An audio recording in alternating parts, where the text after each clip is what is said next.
But in any event, it gives President Putin the opportunity to do three things. First of all, turn President Trump once more against President Zelenskyy. Russia has now said it's going to revise its position on the negotiations. It's accused Ukraine of a drone attack on one of President Putin's official residences in Novgorod.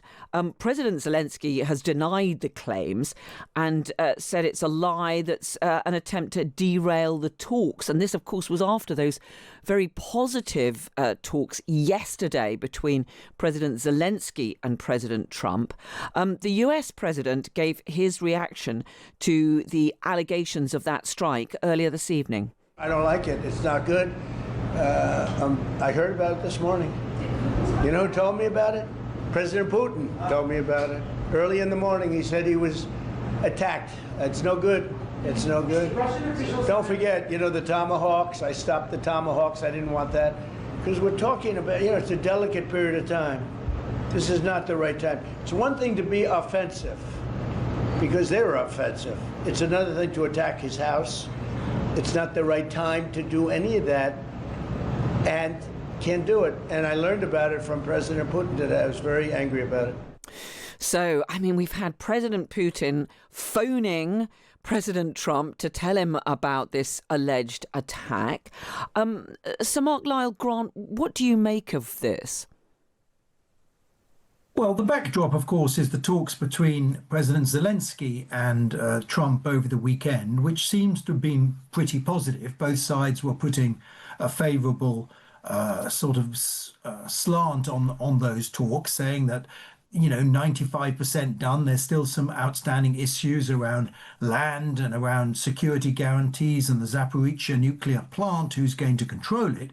But nonetheless, they were sort of giving the impression that we're in the end game of the peace process.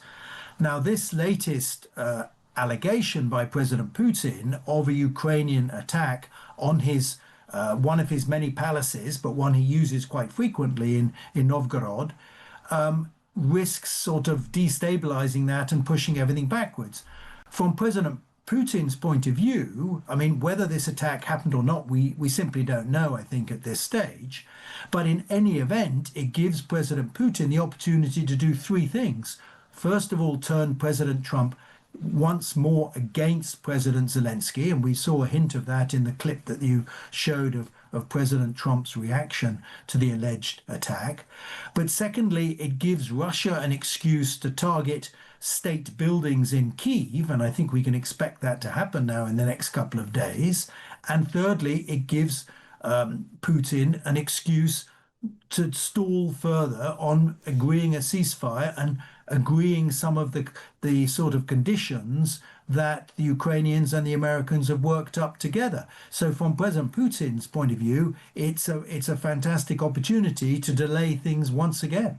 Yeah, and of course, this comes after it did seem as though President Trump was moving a lot closer to accepting the agreement that had been put together by President Zelenskyy, the European leaders, along with those US negotiators. But time and again in this process, we've seen President Trump appearing to do this, but then accepting what President Putin has told him.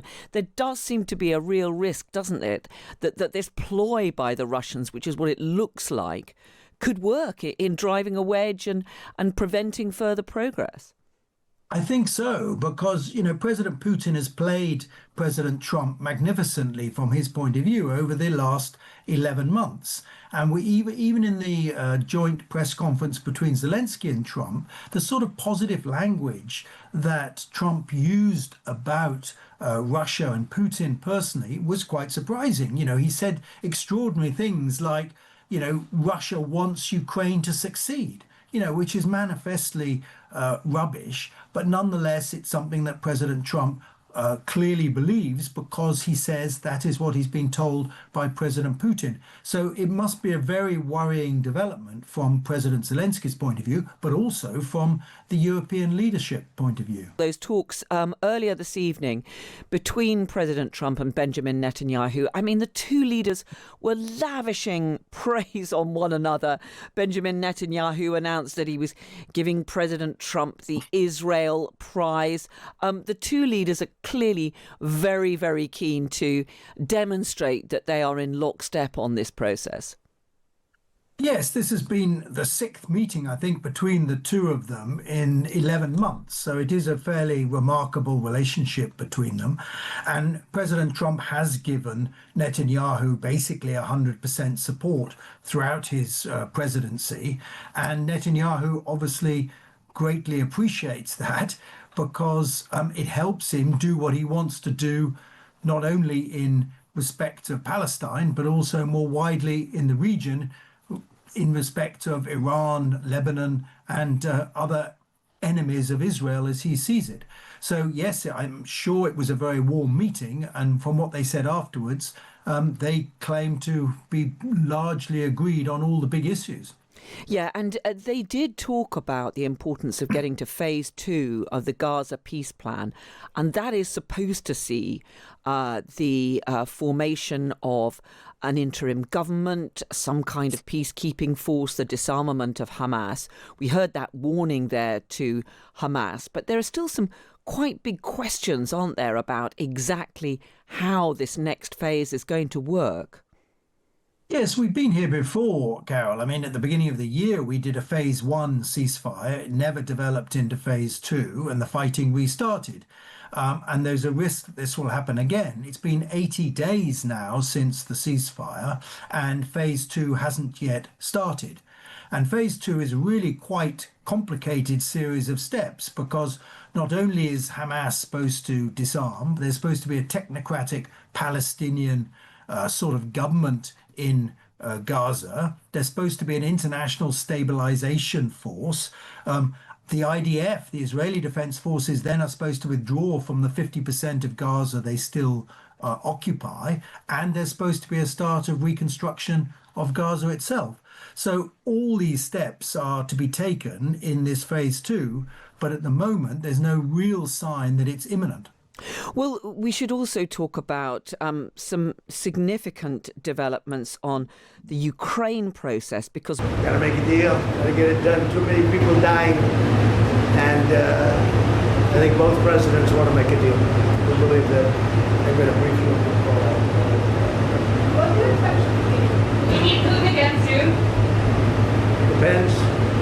I do believe that we have the makings of a deal that's good for Ukraine, good for everybody. It's very important. There's nothing more important, my book. We settled 8 wars, and this is the most difficult one. I thought it would be in the middle of the pack. This is the most difficult one, but we're going to get it done. We're going to have a great meeting today. This gentleman has worked very hard, and he's very brave, and his people are very brave. I mean, what they've gone through, no nation very rarely has a nation ever had to go through this. So we're going to have a very good meeting today, I think, and I'm also calling President Putin back after the meeting, and we'll continue a negotiation. Pretty complex, but not that complex.